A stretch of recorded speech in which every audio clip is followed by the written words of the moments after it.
La lógica antilógica. La lógica es una ciencia formal que estudia los principios de demostración e inferencia válida. El objeto de la lógica es la inferencia.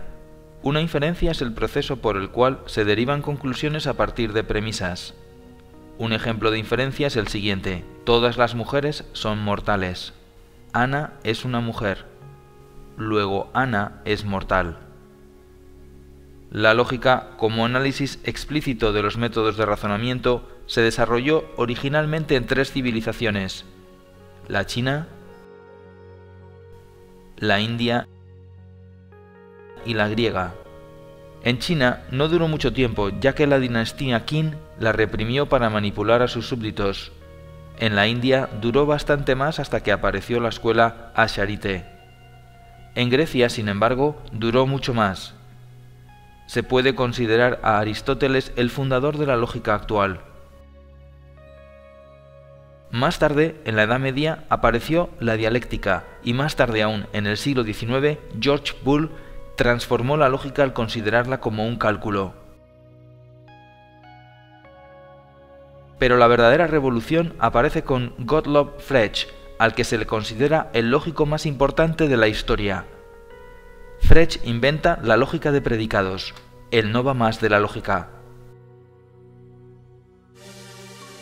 Pero es en el siglo XXI cuando aparece el PP, que inventa un nuevo tipo de lógica que revoluciona toda la historia de la lógica en un giro sin precedentes. Es la lógica antilógica. Pongamos un ejemplo. 2 manzanas suman 2 manzanas. Luego, una manzana y una pera no pueden sumar 2 manzanas. La antilógica puede adoptar diferentes argumentos prosódicos. Sin embargo, la característica principal es decir lo contrario de lo esperado, generando un efecto reflejo en el sujeto víctima. Pongamos otro ejemplo. Los bosques son necesarios para la vida. El gobierno quema todos los bosques. De no haber quemado los bosques el gobierno, habría habido más incendios. Los argumentos prosódicos tratan de crear una imagen confusa en la mente del sujeto víctima. Este no tiene elementos de defensa ante el ataque y se ve desbordado. Veamos otro ejemplo. La policía reprime a los manifestantes. El gobierno ordena ser más violentos a la policía. Luego, de no haber dado esa orden, la policía hubiera sido más violenta. Fíjense cómo la lógica antilógica crea efectos perversos en el oyente. Además, la lógica antilógica tiene un efecto secundario. El sujeto víctima vota a la fuente sin cuestionarse los argumentos.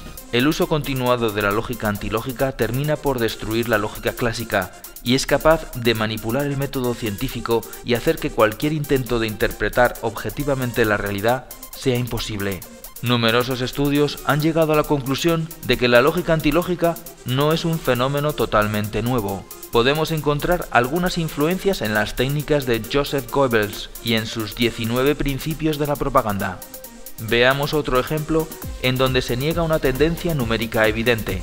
El gobierno dijo: la reforma laboral creará más empleo. Y esta es una reforma laboral pensada para crear empleo. El desempleo, unos meses más tarde de implantar la reforma laboral, creció alcanzando y superando los 6 millones de parados. Una reforma que nos acerca a Europa y nos va a permitir crear empleo. Que como todas las reformas estructurales tiene por objetivo crear las bases que permitan volver a crecer y crear empleo, y crear empleo, y crear empleo. Argumento del gobierno: de no haber sido por la reforma laboral hubiera habido más desempleo. Los hechos solo se explican por las declaraciones antilógicas. La lógica clásica deja de existir y aparece una nueva realidad emergente, manipulada por el político.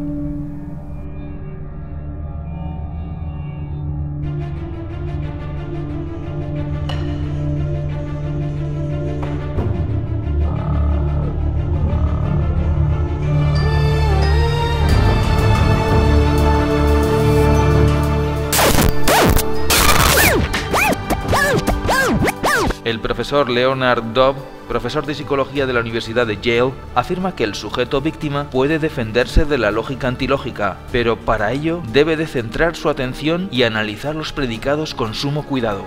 El profesor Leonard hace un análisis de una de las frases célebres en el partido: hemos vivido por encima de nuestras posibilidades.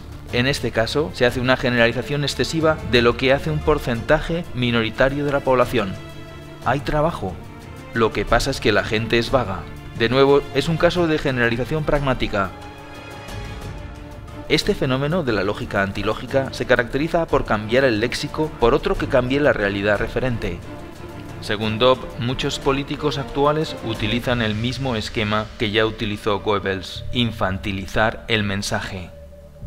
Conceptos complejos y multifactoriales se simplifican y se buscan analogías fáciles de entender con hechos cotidianos como las plantas, la cocina tradicional, la medicina o el fútbol. Veamos algunos ejemplos. Ya se ven los primeros brotes verdes. Para hacer una tortilla hay que romper los huevos. Otra variedad del discurso infantil es la obviedad. Ejemplo: en España se está haciendo lo que se tiene que hacer.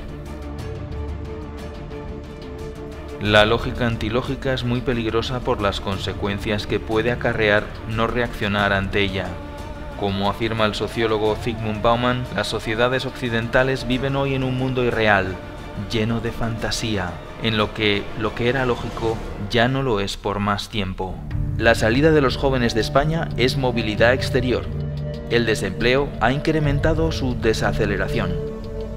Se destruye menos empleo que antes, por eso vamos mejor. El PP es el partido de los trabajadores. No hay más protestas porque se confía en el gobierno.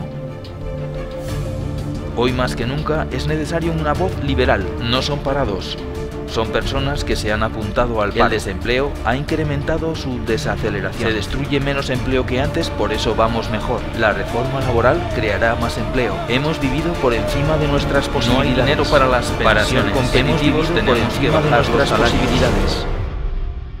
No es una crisis, es una estafa.